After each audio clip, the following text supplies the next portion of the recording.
বন্ধুরা আমরা সবাই কম বেশি পোলাও রান্না করতে পারি, কিন্তু পারফেক্ট ঝরঝরি পোলাও আমরা অনেকেই রান্না করতে পারি না। সেজন্য আমি এই টিপসটা নিয়ে আপনাদের মাঝে চলে আসলাম। খুব অল্প সময়ে পারফেক্ট পোলাও রান্না করা যায়। আমি 3 কেজি পোলার চাল রান্না করব, সেই পরিমাণে আমি তেল আর ঘি দিয়ে দিয়েছি।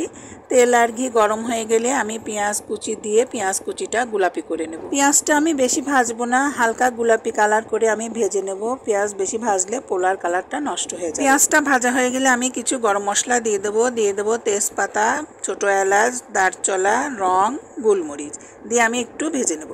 গরম মশলার থেকে সেন্ট বের হলে আমি আগে থেকে পোলার চালটা ধুয়ে পরিষ্কার করে পানি ঝরিয়ে রেখে দিয়েছিলাম।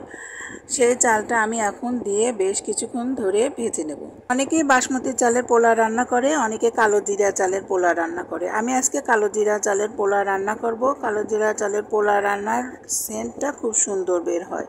কিছুক্ষণ আমি চালটা ভেজে নিয়েছি। চালটা আমার নিচের দিকে প্রায় আটকে আসছে, তার মানে আমার চাল ভাজাটা প্রায় হয়ে এসেছে। অন্যদিকে আমি পানি ফুটিয়ে রেখেছি। যে পরিমাণ কোটা দিয়ে আমি চালটা মেপে রেখেছিলাম, ঠিক সেই পরিমাণ পানি আমি তার ডবল নিয়ে নেব।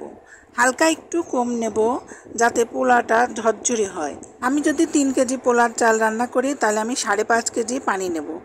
হাফ কেজি পানি আমি হাতে রেখে দেবো, এতে আমার পোলাওটা খুব ঝরঝরে হবে। পোলাও রান্নার এইটাই আসল টিপস। পোলার মধ্যে আমি গরম পানি দিয়ে দেব। এখন কিছু মশলা দিয়ে দেব আদা বাটা, জিরা বাটা, পেঁয়াজ বাটা, রসুন বাটা, কাজু বাদাম বাটা, পেস্তা বাদাম বাটা, সব কিছু আমি একসঙ্গে দিয়ে কিছু কাঁচামরিচ দিয়ে দেব। 1 কেজি পোলার চালে আমি যে পরিমাণ লবণ দিই, আমি 3 কেজি পোলার চালে সে পরিমাণ লবণ দিয়ে আমি মেজারমেন্ট করে নেব। সব মশলা এখন আমি দিয়ে দিয়েছি। মশলাগুলো ভালো করে নেড়েচেড়ে মিশিয়ে নেব। বেশ কিছুক্ষণ আমি ঢাকনা দিয়ে ঢেকে অপেক্ষা করব উতলে ওঠার জন্য। ফিরে আসলাম আমি 20 মিনিট পরে। পোলাওটা উতলে উঠেছে। আমি ভালো করে নেড়েচেড়ে দেব যাতে তলানিতে পোলাওটা না ধরে যায়। পোলাওটা যখন উতলে ওঠে তখন উপরে পানি উঠে যায়, তলানিতে পানি কমে যায়। এই সময় পোলাওটা লেগে যাবার ভয় থাকে।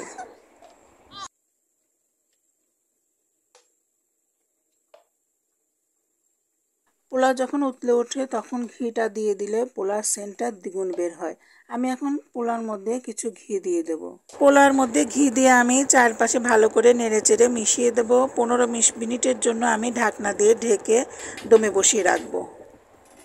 আমি পোলার মধ্যে দুধ চিনি দেব না, আমি কনডেন্স মিল্ক দিয়ে দেব, এতে পোলার স্বাদটা ভালো আসবে। 15-20 মিনিট পরে আমি ঢাকনাটা খুলে দেখে নেব পোলাও রান্নাটা কেমন হয়েছে। পোলাও রান্নাটা আমার একবারে পারফেক্ট হয়েছে, ঝুরঝুরে হয়েছে।